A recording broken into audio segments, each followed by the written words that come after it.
సిలువను గూర్చిన వార్త నశించుచున్న వారికి వెర్రితనము కాని రక్షింపబడుచున్న మనకు దేవుని శక్తి. 1 కొరింథీ 1:18. యునైటెడ్ పీపుల్స్ ఫెలోషిప్ UPF నిర్వహించు సిలువ ధ్యానములు 40 రోజులు ఉపవాస ప్రార్థనలు. తేదీలు 2025 మార్చి 10వ తారీఖు నుంచి ఏప్రిల్ 18వ తారీఖు వరకు. సమయం ఉదయం 4 గంటల నుంచి ఉదయం 7 గంటల వరకు. స్థలం centenary Baptist church, clock tower దగ్గర, సికింద్రాబాద్. ఈస్టర్ ఆరాధన 2025 ఏప్రిల్ 20వ తారీఖు ఉదయం 6 గంటలకు మరియు సాయంత్రం 6 గంటలకు సికింద్రాబాద్ YMCA హాల్ 3వ అంతస్తులో జరుగును. యూట్యూబ్, ఫేస్బుక్ మరియు జూమ్ ప్రత్యక్ష ప్రసారం ద్వారా పాల్గొనవచ్చును. Zoom meeting ID 9550504718. పాస్కోడ్ 7777. వివరములకు 9550504718 9030757571. గమనిక, రామ్నగర్ ఈ సేవ నుంచి సెంటినరీ బాప్టిస్ట్ చర్చ్ వరకు బస్సు సౌకర్యం కలదు. ఆహ్వానించువారు ప్రభువు దాసురాలు జాయ్ చెరియన్ గారు, సీనియర్ పాస్టర్, UPF హైదరాబాద్. జకరియా గ్రంథం 9వ అధ్యాయము 9వ వచనం. ప్రవక్త ప్రవచించిన ప్రవచనము నెరవేర్పే యేసు ప్రభు యొక్క జయప్రవేశమని. యెరూషలేముకు ఆయన వెళ్ళనై ఉన్నాడు. తన ప్రాణము సర్వలోక పాప పరిహారార్థం క్రయధనంగా ఇవ్వడానికి వెళ్తూ ఉన్నాడు. అది యెరూషలేము జయప్రవేశమని క్రైస్తవులు ఈ పండుగను జరుపుకుంటారు. ప్రవక్త ఇలాగ ప్రవచించినాడు. జకరియా 9:9. సియోను నివాసులారా బహుగా సంతోషించుడి, యెరూషలేము నివాసులారా ఉల్లాసంగా ఉండుడి. నీ రాజు నీతిపరుడును రక్షణ గలవాడును దీనుడునై గాడిదను గాడిద పిల్లను ఎక్కి నీ యొద్దకు వచ్చుచున్నాడు. దాదాపు 500-600 సంవత్సరాల ముందు ప్రవక్త ప్రవచించిన ప్రవచనాన్ని యేసు ప్రభువు నెరవేర్చినాడు. పాత నిబంధనలో ఉన్న ప్రవచనాలు నెరవేర్చడానికి యేసు ప్రభువు వచ్చినాడని మనకు తెలుసు. సియోను నివాసులారా మీరు బహుగా సంతోషించుడి. యేసు ప్రభువు రాకడ సంతోష కారణం ప్రజలకు. యేసు ప్రభు ఈ లోకానికి వచ్చింది ఆయన ఈ లోక సంబంధంగా ఉన్న రాజ్యాన్ని స్థాపించడానికి కాదని ఆయన పిలాతుకు సమాధానం ఇస్తాడు. సిలువ శ్రమల్లో ఆయన శ్రమ పొందుతున్న వేళలో ఈ మాట అంటాడు, నా రాజ్యము ఈ లోక సంబంధమైనది కాదు. ఈ రాజు ఎలాంటి రాజు? యేసురాజు. యేసురాజులో ఉన్న ప్రత్యేకత ఏంటి అని నేను ధ్యానించినప్పుడు ఈయన ప్రత్యేకింపబడిన రాజు. సాధారణంగా రాజులు చాలా హుందాతనంతో పరాక్రమం గలవారై బలాఢ్యులై గుర్రాల మీద వస్తారు, దోచుకోవడానికి వస్తారు, ఆక్రమించుకోవడానికి వస్తారు, చంపడానికి వస్తారు, అధికార దాహం గలవారు ఉంటారు. కానీ ఈ రాజు అలాంటి రాజు కాదు. ఈ రాజు పేరు నీతి రాజు. ఈ రాజు సమాధానకర్తయగు ప్రభు అని. ఈ రాజు దీనుడని. ఈ రాజు గుర్రం మీద రాలేదు. ఈ రాజు మరి నీతిపరుడు, రక్షణ గలవాడు. ప్రజలను వారి పాపముల నుండి రక్షించడానికి వచ్చిన రాజు. ఇతను తన రాజ్యం స్థాపించుకోవడానికి రాలేదు. ఇతను పాపం నుండి మనుషులను విడిపించడానికి వచ్చాడు. ఇంకా రానై ఉన్న రాజు, ఈ రాజే మరల రానై ఉన్నాడు. అప్పుడు ఆయన యుగ యుగములు ఏలుతాడు. తన రాజ్యంలోకి మనల్ని తన రక్తం ద్వారా పవిత్రపరచుకొని తన రాజ్యంలో చేర్చుకోవడానికి మనల్ని రక్షించడానికి వచ్చాడు. అంటే సాధారణంగా ఈ లోకరీతిగా ఉన్న రాజులు ఎలాగుంటారు? మన రాజు నీతిపరుడు, రక్షణ గలవాడు, సమాధానకర్త. కొన్న వ్యత్యాసం మీరు చూస్తే చాలా వింతపోతారు. ఇతను గాడిద మీద వచ్చినాడు, రాజులు గుర్రాలు ఎక్కి వస్తారు. ఇతడు ఎవరిని చంపలేదు, ఎవరిని హత్య చేయలేదు, ఎవరిని దోచుకోలేదు. పైగా ఈ రాజు తన ప్రాణమే పెట్టడానికి వచ్చినాడు. ఈ రాజు తనకున్నదంతా అర్పించడానికి వచ్చాడు. ఈ రాజు ఎవరి చేత సేవింపబడడానికి రాలేదు, తన ప్రాణాన్ని క్రయధనంగా ఇవ్వడానికి వచ్చాడు. పైగా పరిచర్య చేయించుకోవడానికి రాలేదు, పరిచర్య చేయడానికి వచ్చాడు. అంటే there is so much of difference between this worldly Kings and this righteous king. అది మనము గమనించాలి. నువ్వు రాజువా, నువ్వు యూదులకు రాజువా అని అడిగినప్పుడు నువ్వు అన్నట్టే నేను రాజును, కానీ నా రాజ్యం ఈ లోక సంబంధమైనది కాదని అంటున్నాడు. అంటే గాడిదను ఎక్కి రావడము తన తగ్గింపు స్వభావానికి సూచన. రాజు అన్నప్పుడు గుర్రం మీద రావాలి, ఎంతమంది సైన్యంతో రావాలి, ప్రజల ప్రాణాలు తీయాలి, రాజ్యాలు దోచుకోవాలి, దోపుడు సొమ్ము అంతా సంపాదించుకోవాలి, దేశాన్ని తన స్వాధీనంలో ఉంచుకోవాలి, దేశాలు సంపాదించుకోవాలి. అలాంటి వ్యక్తిత్వం కాదు ఈ రాజుది. కనుక ఈ రాజు ఎలాంటి వాడు? ఈ రాజు నీతి గలవాడు, ఈ రాజు ప్రత్యేకింపబడినవాడు, మరి దీనుడు, రక్షణ కలగజేయడానికి వచ్చినాడు. He came to give salvation. అది ఈ రాజులోను గమనించాల్సిన సత్యం. పౌలు భక్తుడు రక్షణ పొందిన తర్వాత యేసు ప్రభు గురించి ఎలాగో వివరిస్తున్నాడు.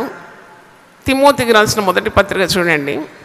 యేసు ప్రభుని గురించి నా ఒక వివరణ మీరు ఇక్కడ చూస్తారు. 1 తిమోతి 6:15 1 తిమోతి 6:15 శ్రీమంతుడును అద్వితీయుడునకు సర్వాధిపతి యుక్త కాలముల యందు ఆ ప్రత్యక్షతను కనపరచును. ఆ సర్వాధిపతి రాజులకు రాజును ప్రభువులకు ప్రభువునై ఉన్నాడు. సమీపింపరాని తేజస్సులో ఆయన మాత్రమే వసించుచు అమరత్వం గలవాడై ఉన్నాడు. మనుషులలో ఎవడునో ఆయనను చూడలేదు, ఎవడునో చూడనేరడు. ఆయనకు ఘనతయు శాశ్వతమైన ప్రభావమును కలిగి ఉండును గాక. ఆమెన్. అంటే ఎన్ని నామములు! దీంట్లో చాలా నామములు నాకు లభించింది. ఈ రాజు ఎవరంటే ఆయన శ్రీమంతుడు, మనిషికున్న ప్రతి అక్కర తీరుస్తాడు. అది శరీర రోగమే కానీ, ఆత్మీయ వ్యాధి కానీ, ఆర్థిక ఇబ్బందే కానీ ఈ రాజు తీర్చగలడు. సమాధానం లేని వారికి సమాధానం ఇవ్వగలడు, స్వస్థత లేని వారికి స్వస్థతని ఇవ్వగలడు, దయ్యపు శక్తితో బాధపడితే అది విడిపింపగలడు. ఈ రాజు విడుదలకు నాయకుడు. ఈ రాజు తగ్గించుకున్నాడు, హెచ్చింపబడినాడు, తండ్రి చిత్తాన్ని నెరవేర్చినాడు, ప్రాణం అర్పించినాడు, అన్ని నామంలో కంటే పైనామము పొందుకున్నాడు. అందుకే ప్రతి మోకాలు వంగాలి ఈ నామంలో, ప్రతి నాలుక మహిమపరచాలి ఈ నామం. అదే జరుగుతుంది. ఈ రాజును కూర్చున్న సువార్త భూదిగంతముల వరకు అతి వేగంగా వెళ్ళిపోతుంది. ఇది ఎంత ఆశ్చర్యం! కొన్ని సంవత్సరాల ముందు ఒక్క స్థలంలో ఉండి వాక్యం చెప్తే ఆ గుంపు మాత్రమే వినేది. ఇప్పుడు నేను చెప్తున్న ఈ వాక్యము సర్వలోకంలో రెప్పపాటులో వెళ్ళిపోతుంది. దేవుని స్తోత్రం, హల్లెలూయా. సర్వలోకానికి సువార్త చాటింపబడుతుంది. అటు తర్వాతనే అంతము వస్తుందని ముందే ఈ రాజు ప్రకటించినాడు. దేవునికి స్తోత్రం, హల్లెలూయా. అంటే you find truth in this way. ఎంత సత్యమో మీరు ఈ మార్గంలో చూడగలుగుతున్నారు. ఆయన శ్రీమంతుడు, ఆయన అద్వితీయుడు, అంటే హీఈస్ నెక్స్ట్ టు నన్. ఆయన మొట్టమొదటివాడు. అలాగే ఆయన సర్వాధిపతి, ఆయన రాజులకు రాజై ఉన్నాడు, ప్రభువులకు ప్రభు అయి ఉన్నాడు. కానీ ఆయన గాడిద మీద వస్తున్నాడు, గుర్రం మీద రావడం లేదు. నాకు పరిశుద్ధాత్మ ద్వారా ఒక తలంపు వచ్చింది. ఏంటంటే ఆ గాడిద ఎంత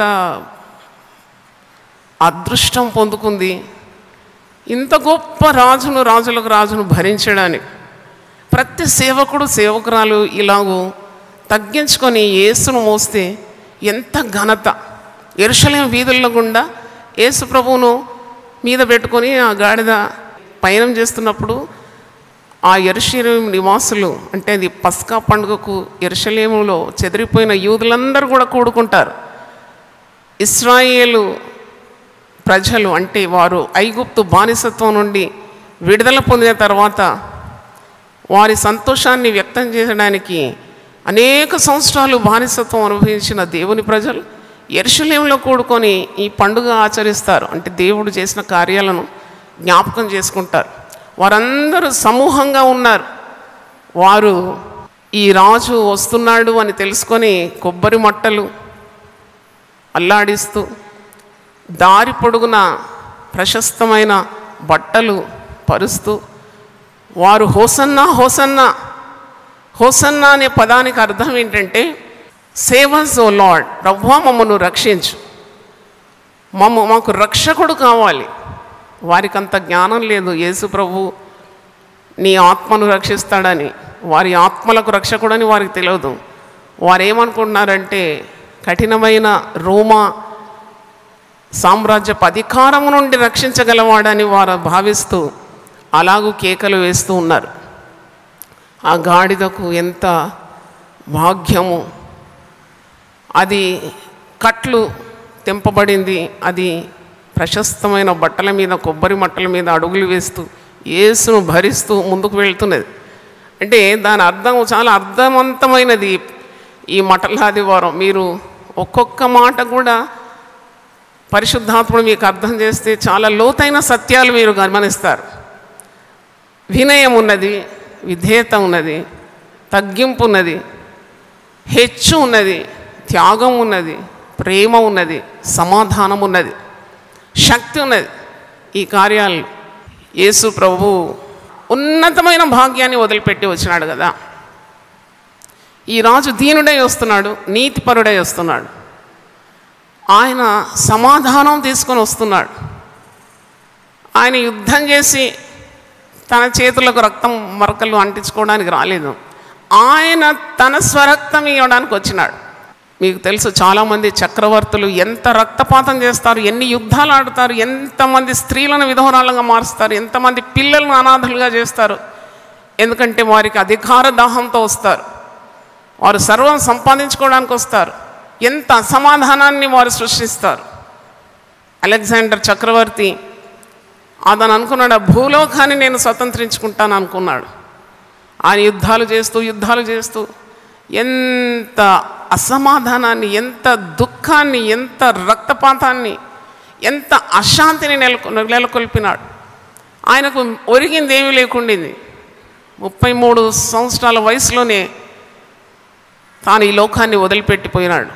అప్పుడు చెప్పినాడు, ఈ లోకానికి నేనేం తేలేదు, ఏం తీసుకొని పోవడం లేదు, కాబట్టి నా శవపేటకు 2 రంధ్రాలు చేసి నా చేతులు వెల్లెలుకలు ఇలాగూ పరిచి ఉండాలి. ఎందుకంటే let the whole world know, అందరూ తెలుసుకోవాలి నేను ఎంత వ్యర్థమైన పోరాటం పోరాడినాను, ఎంతమందిని అనాథులుగా చేసినాను, ఎంత రక్తపాతము ఎంత కలిగించినాను, ఎంత రక్తం ఒలికించినాను, నేనేమి తీసుకొని పోవడం లేదు. అలాంటి రాజు కాదు యేసు ప్రభు. యేసు ప్రభు శాంతిని నెలకొల్పడానికి వచ్చినాడు. ఆయన పుట్టుకలోనే భూమి మీద తనకిష్టులైన వారికి సమాధానం, అంటే ఆయన సమాధానం నెలకొల్పడానికి వచ్చినాడని మనం గమనించాలి. ఆయన సమీపింపరాని తేజస్సులో ఉండేవాడు, ఆయన అమరత్వం గలవాడు, ఆయనను ఆత్మరూపిగా మన మధ్యలో ఉన్నాడు, ఆయన శాశ్వత ప్రభావం గలవాడు. ఇలాంటి రాజు మనకు రక్షకుడై మరి ఈ లోకంలో తన ప్రాణము అర్పించడానికి వచ్చినాడు. ఈ పరిశుద్ధ వారము చాలా ప్రాముఖ్యమైనది క్రైస్తవులకు. ఎందుకు దీన్ని పరిశుద్ధ వారం అంటారు అనంటే, ఈ చివరి రోజులో లెంట్ ఆచరిస్తారు కదా, చాలామంది క్రైస్తవులు లెంట్ ఆచరిస్తారు. మనమైతే అలాగూ కూడుకోలేదు. మనము ఆత్మలో ఉజ్జీవింపబడడానికి, అనేక సత్యాలు నేర్చుకోవడానికి, సిలువను ధ్యానించడానికి, ఆత్మీయంగా మనము పునరుద్ధీకరణ కావాలని మనం కూడుకున్నాము, ప్రార్థన చేయాలని. కానీ చాలామంది 40 రోజులు చాలా నిష్ఠతో పాటిస్తారు. ఆఖరి వారము పరిశుద్ధ వారంగా ఎంచుతారు. ఎందుకంటే ఈస్టర్కు ముందున్న వారం మట్టలాది వారం, మరి ఈస్టర్ పండుగ మధ్యలో ఉన్న వారం పరిశుద్ధ వారం. అనేక సంఘాల్లో కూడా ప్రతిరోజు కూడికలు ఉంటాయి. యేసు ప్రభు చివరిగా చెప్పిన మాటలన్నీ ధ్యానిస్తారు. ఎందుకంటే తన పరిచర్యలో 3.5 సంవత్సరాల పరిచర్యలో ఈ చివరి వారం ఆయన చేసిన కార్యము, ఆయన నోటి నుండి విడుదలైన ప్రశస్తమైన మాటలు చాలా ప్రాముఖ్యమైందని ఎంచుతారు. మరి ఈరోజు మనము నేర్చుకోవాల్సిన సత్యం ఏంటి అన్నప్పుడు, ప్రవచనాల నెరవేరడం, యేసు ప్రభువు తన నోటి నుండి చెప్పిన మాటలు అక్షరాల నెరవేరడం. మత్తయి 20వ అధ్యాయం అండి, మాథ్యూ 20:17-19. యేసు యెరూషలేమునకు వెళ్ళనై ఉన్నప్పుడు ఆయన 12 మంది శిష్యులను ఏకాంతంగా తీసుకుని పోయి మార్గమందు వారితో ఇట్లా, నేను ఇదిగో యెరూషలేమునకు వెళుచున్నాం, అక్కడ మనుష్య కుమారుడు ప్రధాన యాజకులకును శాస్త్రులకును అప్పగింపబడును. వారు ఆయనకు మరణశిక్ష విధించి ఆయనను అపహసించుటకును, కొరడాలతో కొట్టుటకును, సిలువ వేయుటకును అన్యజనులకు ఆయన అప్పగింతురు. 3వ దినమున ఆయన మరల లేచును.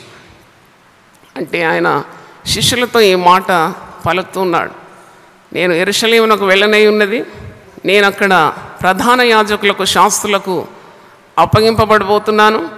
వారు నాకు మరణశిక్ష విధిస్తారు, అపహసిస్తారు, కొరడాలతో కొడతారు, సిలువ వేస్తారు. మానవుల కొరకు నా ప్రాణము క్రయధనంగా నేను ఇవ్వడానికి వెళుతున్నా. మట్టలాదివారం అన్నప్పుడు యెరూషలేము జయప్రవేశం. యేసు ప్రభు విజయాన్ని సాధించడానికి ఆయన ఇంతగా దీనుడై గాడిద మీద ప్రయాణం చేస్తూ యెరూషలేముకు వెళ్తున్నాడు, తన ప్రాణం అప్పగించడానికి వెళ్తున్నాడు. యేసు ప్రభు సిలువలో మరణించడం ఇట్స్ నెవర్ ఏ లాస్. అది ఓటమి కాదు, అది నష్టం కాదు. పాపులను రక్షించడానికి ఆయన లోకరక్షకునిగా ఈ లోకానికి వచ్చినాడు. ప్రజలను వారి పాపముల నుండి విడిపించడానికి వచ్చినాడు. How can that sacrifice be a loss? అందుకే ఇది జయప్రవేశం, విజయం. మరణించినాడు, తిరిగి 3వ రోజు మరణాన్ని గెలిచినాడు, మృత్యుంజయుడైనాడు, మరణాన్ని ఓడించినాడు, సమాధిని గెలిచినాడు, సాతాను ఓడించినాడు. అందుకే ఇది జయప్రవేశమే. ఇది ఇట్ సౌండ్స్ విక్టరీ.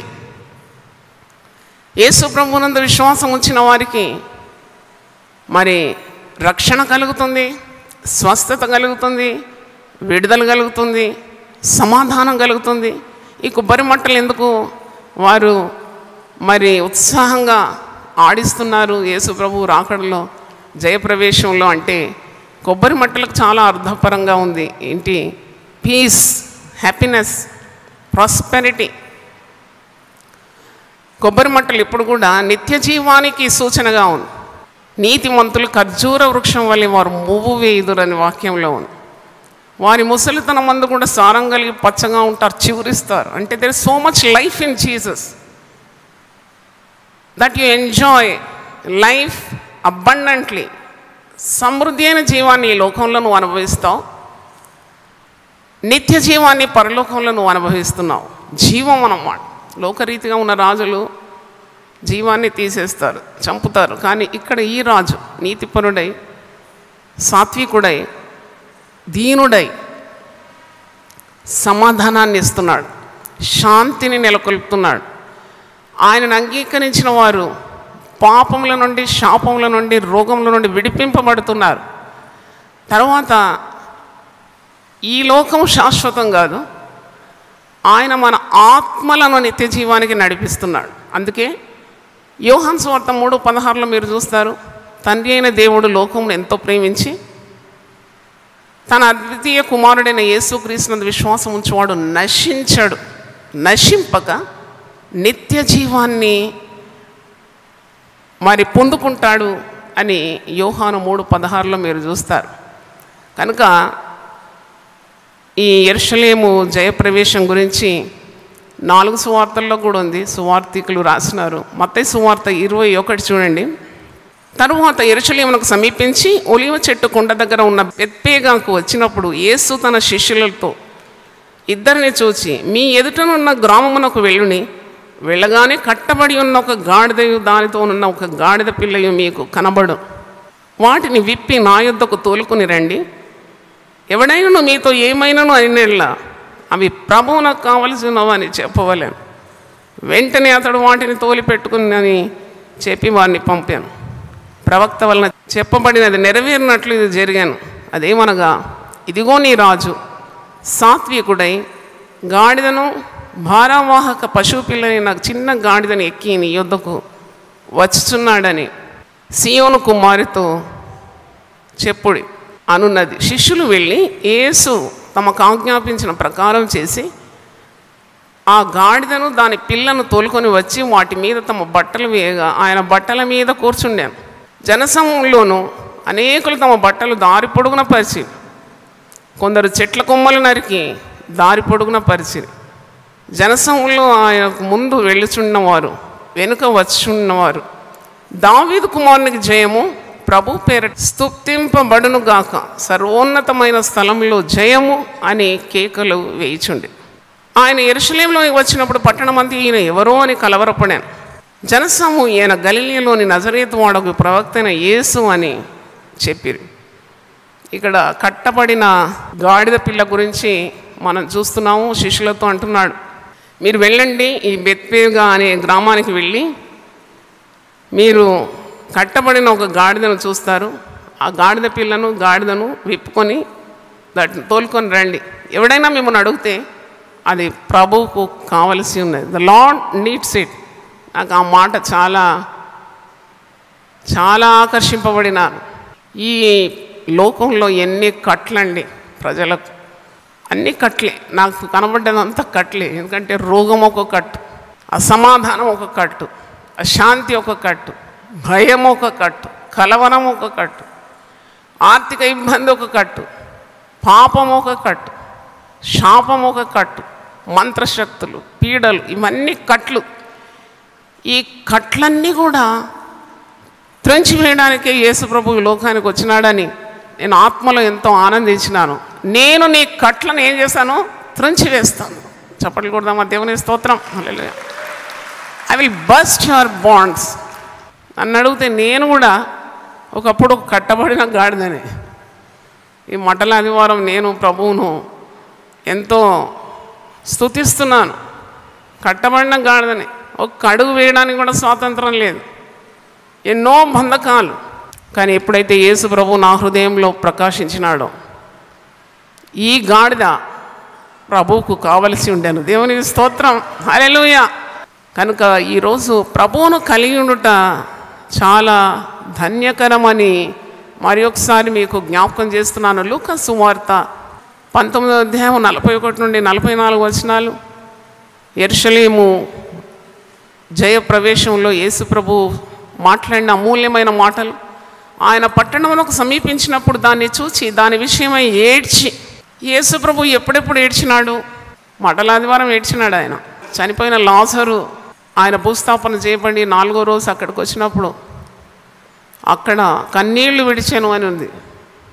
ఇక్కడ కూడా ఏడుస్తున్నాడు. యేసు ప్రభు ఎందుకు ఏడుస్తున్నాడు? నీవును ఈ దినమందైనను సమాధాన సంబంధమైన సంగతులను తెలుసుకునేలా నీకెంతో మేలు, కానీ ఇప్పుడు అవి నీ కన్నులకు మరుగు చేయబడినవి. యెరూషలేమును ఉద్దేశించి అంటున్నాడు అన్నమాట. యేసు ప్రభువును వారు గుర్తుపెట్టడం లేదు. వారు ఈ లోకంలో ఒక రాజ్యం స్థాపించడానికి వచ్చిన రాజని అనుకుంటున్నారు. ఆయన గొప్పతనాన్ని వారికి అర్థం కావడం లేదు. వారు ఆయన అంగీకరించడం లేదు. యోహాను 1:12 ఉంది, తను ఎందరు అంగీకరించిన వారికి అందరికి కూడా ఆయన తన కుమారులగుటకు ఏమిచ్చినాడు? అధికారం ఇచ్చినాడు. దేవుని స్తోత్రం. అంటే అంగీకరించడంలోనే కదా మహాత్మ్యం అంతా ఉండేది. నీ ముందు పళ్ళెంలో కొన్ని తినుబండారాలు పెట్టి, కానీ నువ్వు దాన్ని ఏది ముట్టుకోకుండా దాన్ని ఆరగించకుంటే దాని విలువెంత? It amounts to nothing. నీకు ఇవ్వబడినవి నీవు అందుకోవాలి. రక్షణ అనేది చాలా గొప్ప విలువైన బహుమానం. నన్ను అడిగితే the most precious thing in this world is salvation. The most costly thing is salvation. కొందరంటారు రక్షణ ఉచితమైనదని, కానీ కాదు. రక్షణ కొరకు విలువ చెల్లించినాడు మన రక్షకుడు. తన ప్రశస్తమైన రక్తం, పాపము లేని రక్తం, పవిత్రమైన రక్తం, నిష్కళంకమైన రక్తం, అది సంపూర్ణంగా చెల్లించినాడు. దానికి విలువ లేదా? రక్షణ చౌకబారు కాదు. ఆ రక్షణ నీ ముందు వచ్చినప్పుడు నువ్వు దాన్ని తృణీకరిస్తే దానికంటే దౌర్భాగ్య స్థితి మరి ఏది ఉన్నది? అందుకే ప్రకటన గ్రంథం 3:20లో మీరు చూస్తారు, నేను తలుపు నొద్ద నిలుచుండి తట్టుచున్నాను. ఇప్పుడు నేను ఒక దేవుని సేవకురాలుగా నిలబడి మీకు వాక్యం అందిస్తున్నానంటే మీ హృదయం అనే తలుపు దగ్గర ఎవరు తట్టుతున్నట్టు? యేసుప్రభు తడుతున్నాడు అన్నమాట. ప్రతిసారి నువ్వు దేవుని వర్తమానం వింటున్నావు, రక్షణకున్న ఆహ్వానం పొందుకుంటున్నావు అంటే it is nothing but Jesus knocking at your heart. అది ముందుగా మనం చూస్తున్నాం ప్రకటన 3:20లో, ఇదిగో నేను తలుపు నొద్ద నిల్చుండి తడుచున్నాను, ఎవడైనా నా స్వరం విని తలుపు తీసినట్లా నేను అతని యొద్దకు వచ్చి అతనితో నేనును నాతో కూడా అతడును భోజనము చేయదు. నేను జయించి నా తండ్రితో కూడా ఆయన సింహాసనం నందు కూర్చుండి ఉన్న ప్రకారము జయించు అని నాతో కూడా నా సింహాసనం నందు కూర్చుండనిచ్చేదను. సంఘములతో ఆత్మ చెప్పుచున్న మాట చెవిగలవాడు వినుగా. ప్రకటన గ్రంథం అంతా మీరు కనబడుతుంది ఈ మాట. మారు మనసు పొందు, మారు మనసు పొందు, మారు మనసు పొందు. ఆత్మ సంఘములతో చెప్పు మాటలు చెవిగలవాడు వినుగాక. చెవిగలవాడు వినుగాక అంటే దేవుని మాట నీ యొద్దకు వచ్చినప్పుడు దాన్ని గైకొనడం. వినుట వలన నీకేం కలుగుతుంది? శ్వాసం కలుగుతుంది. నీ హృదయంలో ఏ మార్పు లేకుంటే ప్రయోజనం ఏమున్నది? కాబట్టి వాక్యము నీ హృదయంకి వచ్చి తడుతున్నప్పుడు ఆ హృదయపు ద్వారము నువ్వు తెరవాలి. యేసుప్రభు అందుకే ఏడుస్తున్నాడు. వీళ్ళు వింటున్నారు కానీ వినుట మట్టుకే వింటున్నారు, వీరు వాక్యాన్ని గైకొనడం లేదు కదా, ఈ ప్రజలు నశించిపోతారు కదా. దేవుడు దర్శించిన కాలము వారికి ఎరుగకుండా ఉన్నారు కదా. మరి శత్రువులు పైబడినప్పుడు అపవాది వచ్చి నీ మీద దాడి చేసినప్పుడు నీ గతేమవుతుంది అని ఆత్మీయ అర్థంతో కూడిన మాటలు ఇవి. లూకా 19:41 నేను చదువుతున్నాను. ఆయన పట్టణమునకు సమీపించినప్పుడు దాన్ని చూసి దాని విషయమై ఏడ్చి, నీవును ఈ దినమందైనను సమాధాన సంబంధమైన సంగతులను తెలుసుకునేలా నీకెంతో మేలు. ఇక్కడ వర్ణించేవన్నీ కూడా సమాధాన సంబంధమైన వార్తలు. దేవుని స్తోత్రం. Every message will bring peace to your heart. దేవుడు తన సేవకులను ఆత్మతో నింపుతాడు, వారి మాటలు కావు. కాబట్టి తప్పకుండా సమాధానకరమైన సువార్తలే మీరు వింటారు, ప్రశస్తమైన దేవుని మాటలు వింటారు. విన్నప్పుడు ఆ మాటలు మీరు గైకొనాలి. అందుకే ప్రభు ఏడుస్తున్నాడు. 3.5 సంవత్సరాలు పరిచర్య చేసినాడు. గుడ్డివారు బాగుపడ్డారు, చెవిటివారు బాగుపడ్డారు, కుంటివారు నడిచినారు, మూగవారు మాట్లాడినారు, చనిపోయిన వారు లేచినారు, అరణ్యంలో ఆహారం ఇచ్చినాడు. ఎంత గొప్ప కార్యాలు చేసినాడు.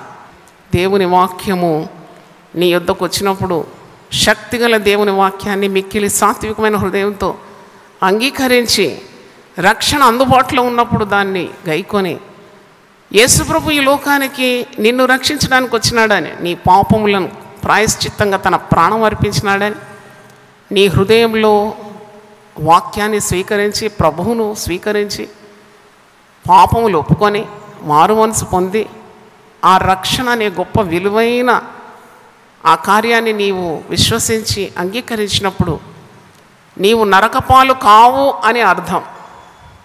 చూడండి, యేసు ప్రభు ఎలా ప్రవచించినాడో అవన్నీ కూడా ప్రవచనాలు నెరవేరే. కనుక ఈరోజు ఈ రాజు నీకు సమాధానం ఇవ్వగలడు, ఈ రాజు నీకు సంతోషం ఇవ్వగలడు, ఈ రాజు నీకు స్వస్థతని ఇవ్వగలడు, ఈ రాజు నీకు నిత్య జీవాన్ని ఇవ్వగలడు.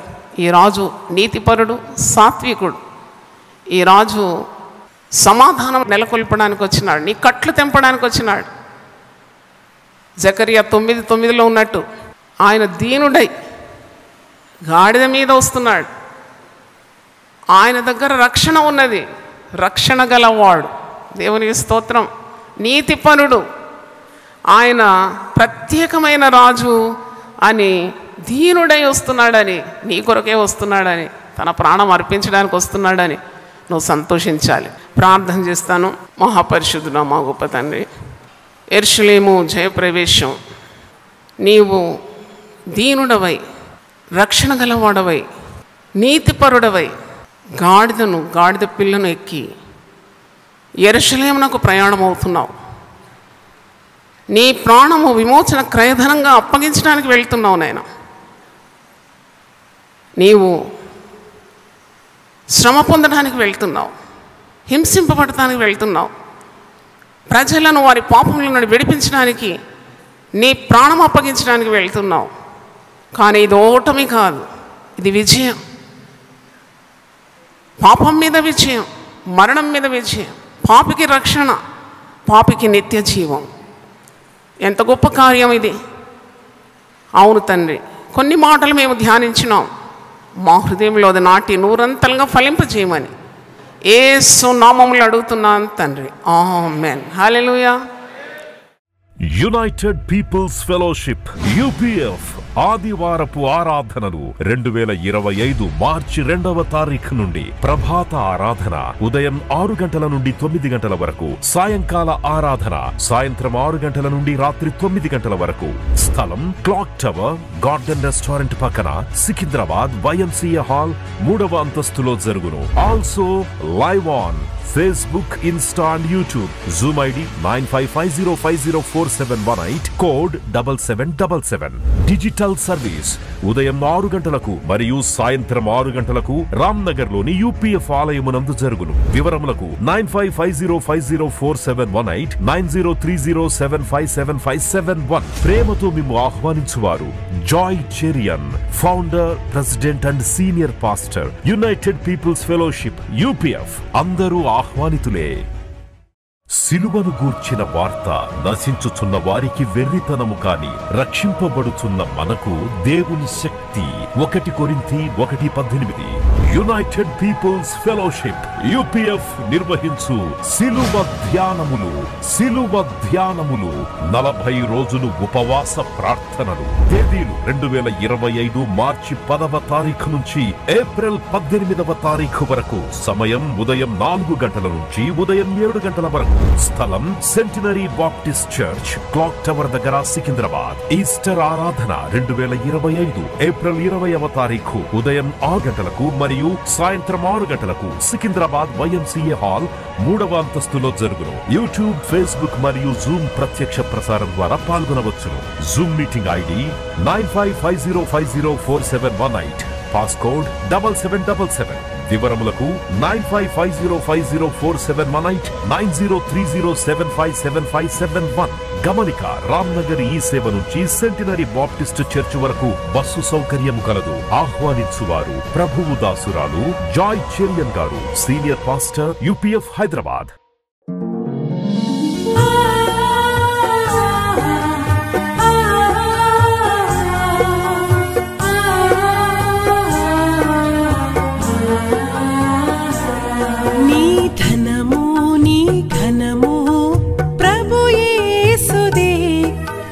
దశమా భాగమునీయ వెనుదీతువా. నీ ధనము నీ ఘనము ప్రభు యేసుదే, నీ దశమా భాగమునీయ వెనుదీతువా. ధరలోన ధనధాన్యములనీయగా కరుణించి కాపాడి రక్షింపగా. ధరలోన ధనధాన్యములనీయగా కరుణించి కాపాడి రక్షింపగా. పరలోకనాదుండు నీకీయగా మరి యేసు కొరకీయ వెనుదీతువా. పరలోకనాదుండు నీకీయగా మరి యేసు కొరకీయ వెనుదీతువా.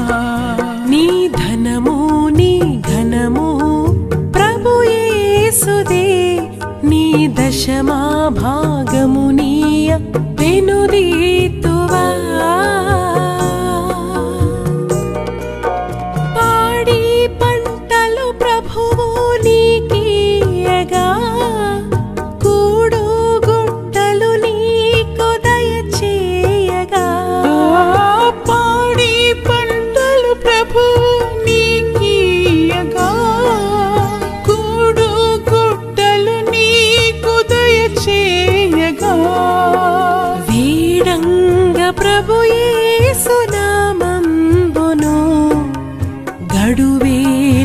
ప్రభుకీయనో క్రైస్తవా వేడంగ ప్రభు యేసు నామం